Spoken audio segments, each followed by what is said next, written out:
Dinosauri in Sardegna, prima evidenza nel Giurassico. Ma vi siete mai chiesti se anche la meravigliosa Sardegna, con i suoi paesaggi mozzafiato, potesse nascondere i segreti di creature preistoriche? Ebbene sì! Una scoperta sensazionale ha scosso l'isola. Per la prima volta sono state trovate tracce fossili di dinosauri in Sardegna, precisamente nelle campagne di Baunei, in Ogliastra. Questo incredibile ritrovamento è avvenuto durante le riprese di un documentario dedicato al paesaggio geomorfologico dell'isola. A fare questa eccezionale scoperta è stata un'equipe scientifica composta dai professori Antonio Assorgia, Sergio Ginesu e Stefania Sias, già docenti delle università di Sassari e Cagliari.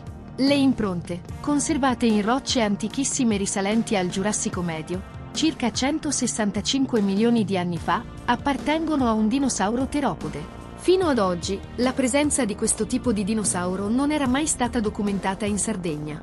Grazie a queste impronte fossilizzate, gli studiosi sono riusciti a ricostruire un'immagine dell'animale e del suo habitat. Si trattava di un predatore bipede che si muoveva lungo tratti di costa caratterizzati da aree paludose e soggette alle maree, con sedimenti sabbiosi e fangosi.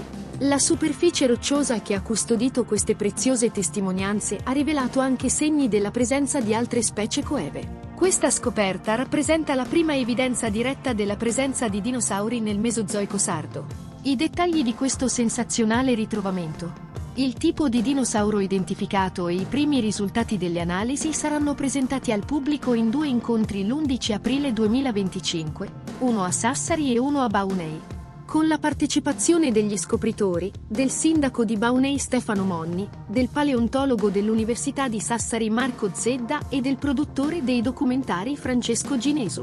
Non è emozionante pensare che milioni di anni fa, creature maestose come i dinosauri abbiano lasciato le loro impronte proprio lì dove oggi ammiriamo le bellezze naturali della Sardegna? Quali altri segreti paleontologici potrebbero ancora celarsi sotto le rocce di quest'isola affascinante?